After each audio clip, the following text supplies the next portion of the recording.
apostrophe s givens method.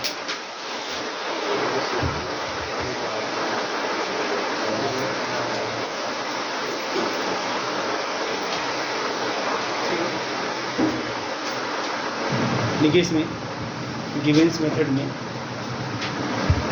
it is applicable on symmetric matrix. It is applicable on symmetric matrix. With the help of this method, with the help of this method, we tridiagonalize the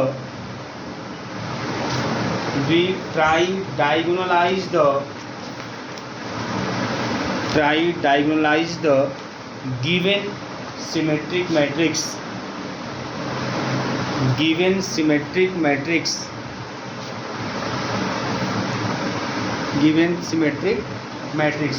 देखिए if the given matrix is of order, if the given matrix is of order 3 cross 3, is of order 3 cross 3, then we use the formula tan alpha is equal to A13 upon A12, A13 upon A12, A13 upon A12, and only by one orientation,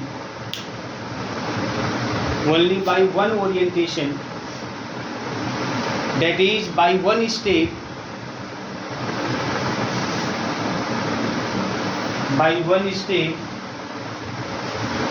we tridiagonalize the given matrix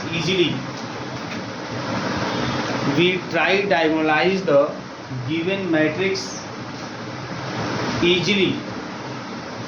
एक ही step में, एक ही orientation में आप कर लेते हैं. Tridiagonalize the given matrix easily. देखिए householder method is also used. Householder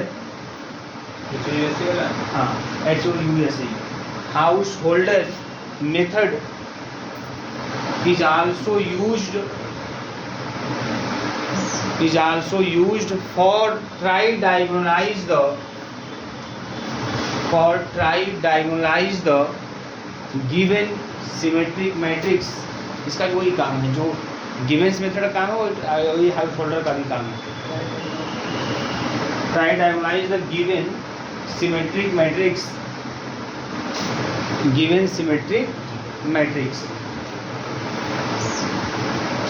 ठीक है. But householder method is quietly large than given method.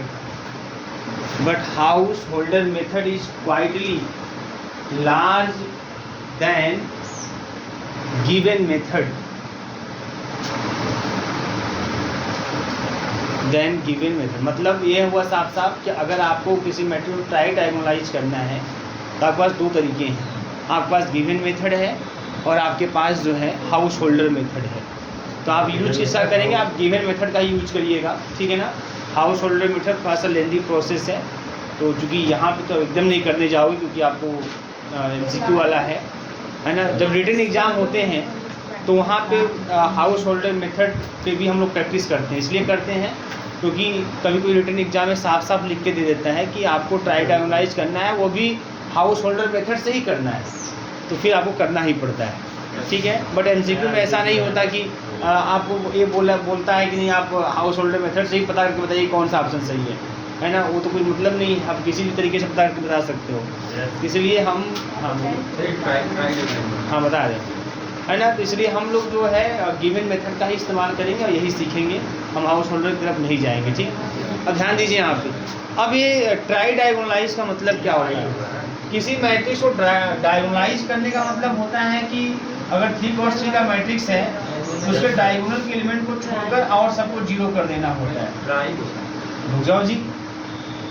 अगर किसी मैट्रिक्स को डायगोनलाइज करना होता है तो उसके डायगोनल को छोड़कर हमको हर एक एलिमेंट को क्या करना पड़ता है, जीरो करना पड़ता है। अब जब बात आती है ट्राई डायगोनलाइज का मतलब, तो इसका मतलब यह होता है कि आपको इसके इस डायगोनल और इनको छोड़कर और सबको जीरो करना होता है। खाली आप इस प्लेस पे जीरो कर दीजिए, है ना, A13 और A31 प्लेस पे, तो उसको बोलते हैं ट्राई डायगोनलाइज करना। मतलब मेन डायगोनल, ये मेन डायगोनल है, प्रिंसिपल डायगोनल है, इसको सुपर डायगोनल बोलते हैं, इसको सब डायगोनल बोलते हैं। डायगोनल के ठीक ऊपर वाले को हम सुपर बोलते हैं और नीचे वाले को सब बोलते हैं, SUB करके बोलते हैं। बात समझ में आ रही है? तो इन तीनों डायगोनल को छोड़कर जो शेष एलिमेंट बचते हैं अगर उसको आप जीरो करते हैं, उसको बोलते हैं ट्राई डायगोनलाइज करना।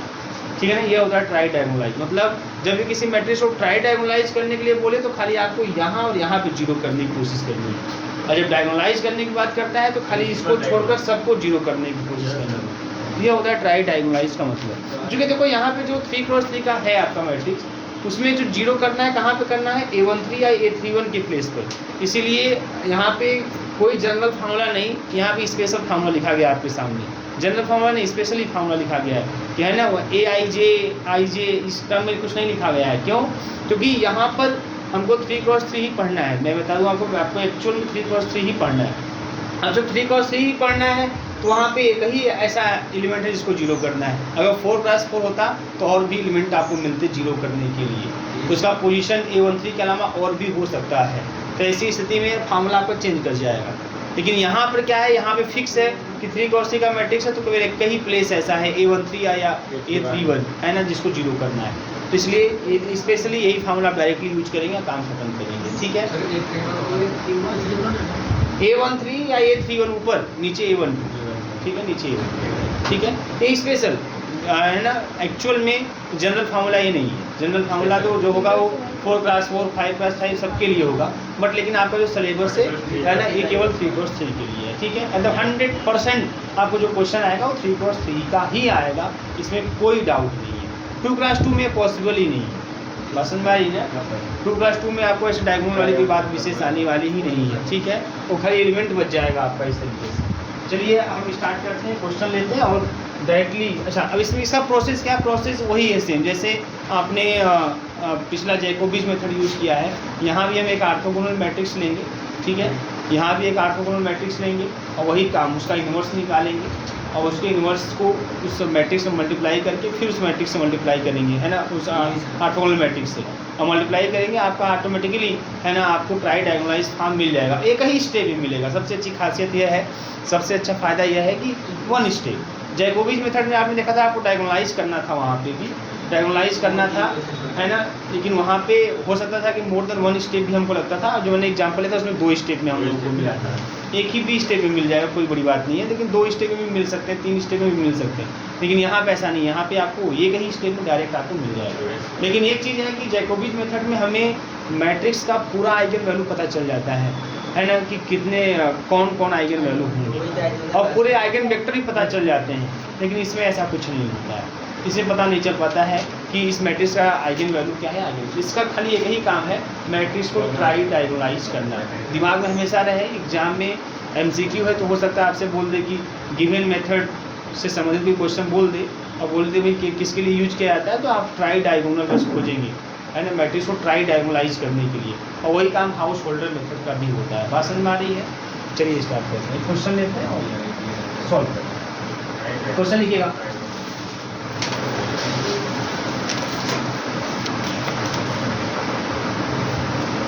हाँ लिखिए, apply Givens method, apply Givens method to transform the following matrix, to transform the following matrix to TO, to transform the following matrix to tri-diagonal form, to tri-diagonal form, tri-diagonal form। अब क्या है matrix? Matrix है A is equal 1 2 4 2 1 2 4 4 1, ये आपका matrix है। ठीक है, ये इस तरीके से ये मैट्रिक्स है, इसको से। अब देखो ये कंफर्म है कि आपका सिमेट्रिक मैट्रिक्स है। ठीक है, या आपसे ऐसे भी क्वेश्चन सकता है कि कौन से मैट्रिक्स को ट्राई डायगोनलाइज किया जा सकता है ना। आपको 4 ऑप्शन दे दी,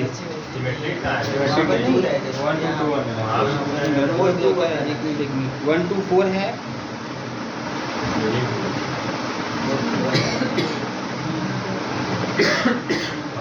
एक मिनट रुके।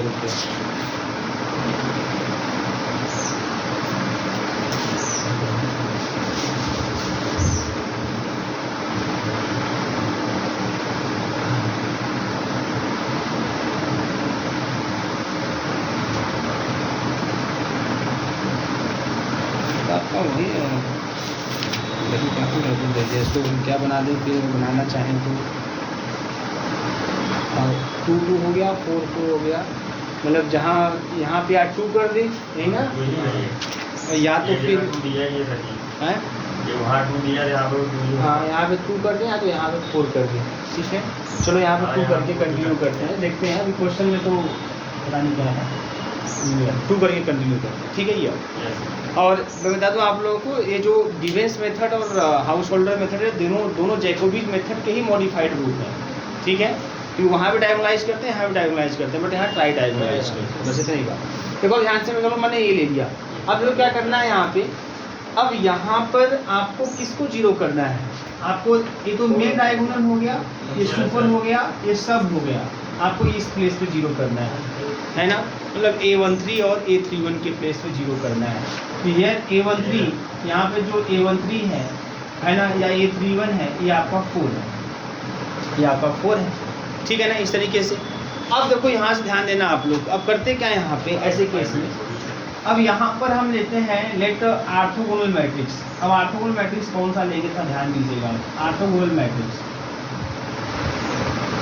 ठीक है, जो ऑर्थोगोनल मैट्रिक्स T बराबर लेंगे, ठीक है, उसका कहानी क्या है, देखिए यहाँ पे 1 0 0, आप यही वाला फॉर्म लेंगे, ठीक से यही वाला फॉर्म लेंगे आप, 1 0 0 है ना, मतलब फर्स्ट रो फर्स्ट कॉलम वाला। ठीक है, और cos alpha minus sine alpha और कॉस, यही वाला आप लेंगे। अब चूंकि देखिए यहाँ पे फार्मूला जो हमारे पास है सिंस tan, अब ठीक है, अल्फा लिख देते हैं उसको, है ना, tan alpha is equal to A13 upon A12।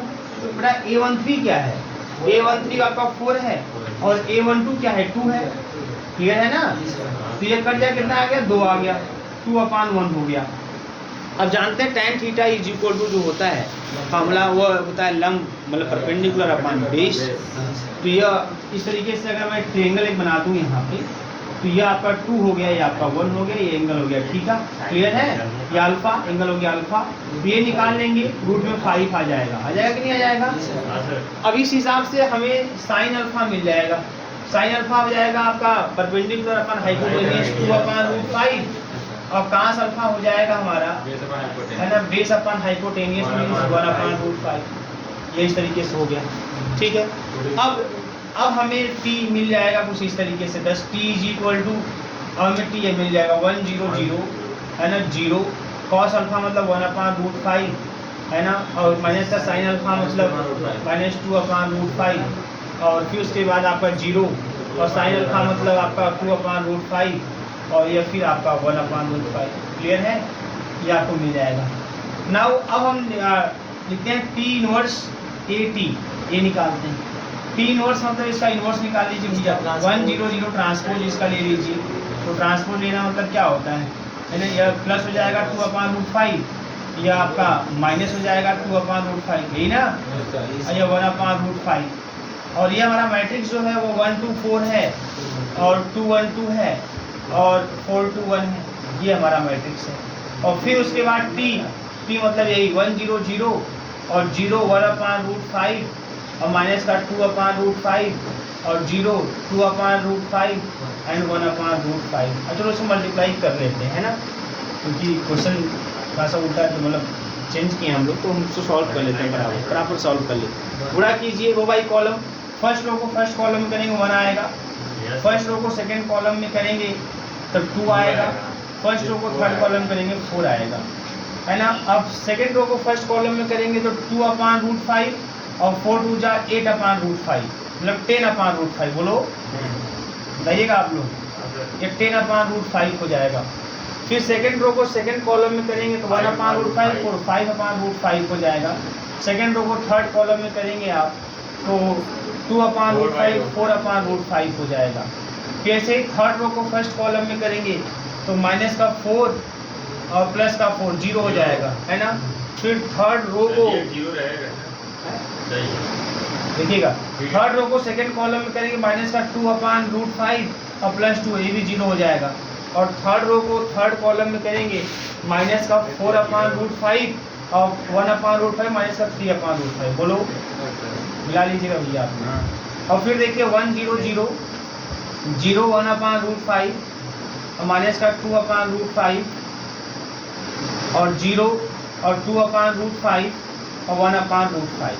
ठीक है, अब अगेन मल्टीप्लाई करते हैं, मल्टीप्लाई कीजिए। फर्स्ट रो को फर्स्ट कॉलम में करेंगे 1 आएगा, आ गया 1। फर्स्ट रो को सेकंड कॉलम में करेंगे तो कितना आएगा 2/√5 और प्लस 2/√5, हाँ 10/√5 10/√5। फिर